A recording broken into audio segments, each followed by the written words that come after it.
mesure où les enjeux géoéconomiques des élections locales, le fichier électoral et la violence préélectorale sont en question. Un point de presse a été organisé par la coalition citoyenne Le Peuple. Une opportunité saisie pour parler des problèmes sur les enjeux électoraux et sur l'exploitation de ces ressources naturelles en fin 2022. Clédor Sène revient sur leur motivation.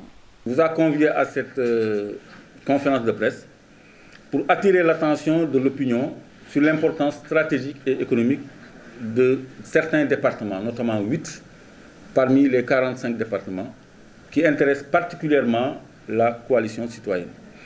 Parce qu'au sein de ces départements se trouvent des enjeux mal maîtrisés par les états-majors politiques que nous voulions renseigner vraiment sur les dessous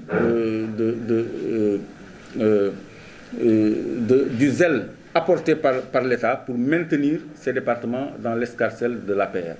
Actuellement, nous sommes en plein contexte de la guerre de l'acier entre la Chine, les États-Unis et l'Europe. D'où l'enjeu de ce fer du Sénégal oriental. Parce que je ne parle même pas de l'or, mais je parle du fer. Parce que c'est des milliers de milliards qui sont en jeu. Donc, nous sommes à peu près convaincus que le jour où le président Macky Sall aura ses départements et ses communes, il va ratifier ces contrats-là, comme il l'a toujours voulu, parce que les enjeux sont énormes. L'enjeu qui se cache derrière ce département de Saint-Louis, parce que la territorialité du département, ce n'est pas seulement le plateau continental, mais c'est le territoire maritime aussi. Et le cadastre minier qui gère tout ça et le cadastre maritime. Donc, dans le territoire maritime du département de Saint-Louis se trouve le bloc de Saint-Louis Deep Offshore. Ce bloc de Saint-Louis recèle un potentiel de 70 000 milliards de pieds cubes de gaz. Parce que Cosmos a déposé un plan de production de 14,5 millions de mètres cubes de gaz, ce n'est pas par an ni par mois, mais par jour. 14,5 millions de mètres cubes de gaz par jour vont être produits là-bas dès fin 2022. Donc nous nous acheminons vers notre première gouvernance pétrolière et gazière et notre gouvernance minière réelle, fin 2022. Tels sont les enjeux qui vont courir jusqu'en 2027. Parce que le mandat est de 5 ans.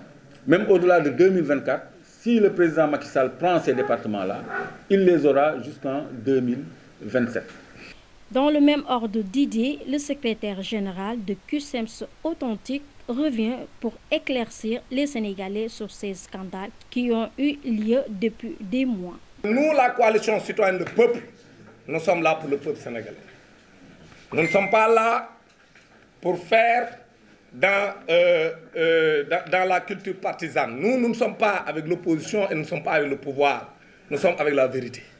Et aujourd'hui, nous constatons que dans ce pays, nous entamons un processus électoral qui est déjà biaisé. Aucun membre de l'opposition ne peut dire avec exactitude comment le système va se dérouler.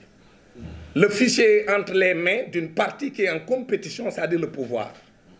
Aujourd'hui, ce pouvoir-là est en train d'instrumentaliser des préfets, c'est-à-dire l'administration, pour invalider des listes dans des zones que ce pouvoir-là ne contrôle pas. Et aujourd'hui, le pouvoir également veut avoir une mainmise, faire main basse sur certaines localités parce qu'il y a des enjeux géostratégiques. Il y a des ressources naturelles qui sont dans ces zones que l'État veut contrôler. Donc, jusqu'en 2027. C'est ça l'enjeu de cette élection. Maintenant, la coalition citoyenne Le Peuple, avec le camarade Bakar Ndiaye, qui est un expert électoral, vient de proposer un système de bout en bout qui garantit la transparence.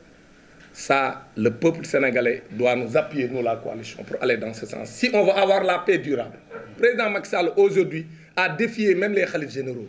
En mars, lorsqu'il avait peur, c'est lui, Macky Sall, qui a appelé le khalife général des Mourides pour demander à ce que Seigne Mountakha appela tous les Sénégalais qui étaient en lutte pour arrêter et aller dans la violence. On l'a fait. Depuis qu'on a arrêté donc les manifestations de mars, Macky Sall est dans une phase de préparation de guerre parce qu'il a suréquipé son armée, sa gendarmerie, et il a suréquipé également sa police. Il a augmenté les effectifs donc, des forces de défense et de sécurité. Mais ça, pour préparer quoi? Pour mater le peuple sénégalais. Mais on ne l'acceptera pas. Le président Macky Sall ne peut pas se présenter en 2024. Enfin, Le coordonnateur du collectif citoyen lance un appel à l'endroit des Sénégalais, à savoir prendre leurs responsabilités et chercher de troquer leur voix pour de maigres sommes. Il faut qu'on comprenne ce qui est en jeu. L'opposition également ne doit pas se contenter de s'opposer uniquement, mais de comprendre les enjeux pour lesquels elle prend part aux élections. Pour les élections à venir, l'opposition doit exiger la mise à disposition du fichier électoral et notre coalition, par le biais de son expert en système électoral, a la solution qui est The Electronic Voting System, qui est reconnu par l'OMPI, qui est l'Organisation mondiale de la propriété intellectuelle et qui est le système de vote le plus sécurisé au monde. L'État du Sénégal n'a plus de prétexte. Le fichier est le fichier des Sénégalais. S'ils sont capables de remettre nos données à des Malaisiens, ils doivent être en même de mettre à disposition les données personnelles des Sénégalais au Sénégal. Aux Sénégalais plutôt. Actuellement, ils ont mis en place ce qu'on appelle un data center à Diamniadio. Le moment est venu de rapatrier notre fichier et de l'amener au pays. Avec le système qu'on a mis en place, nous pourrions aller à des élections libres, démocratiques et transparentes, où chaque Sénégalais peut s'inscrire à partir de son téléphone portable, voter à partir de chez lui, sans nul besoin d'aller se rendre sur des bureaux de vote. Ceci est souvent facteur de tension.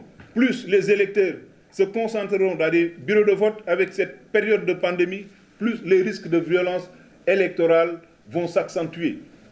Maintenant, nous mettons en garde l'opposition. S'ils acceptent d'aller à des élections dans des conditions aussi opaques, si demain l'État, le régime en place remporte les élections, qu'ils ne contestent pas. On ne peut pas être aussi irresponsable au point d'aller à des élections sur la base d'un fichier qu'on n'a pas vu et sur la base d'une carte électorale qu'on n'a pas vue.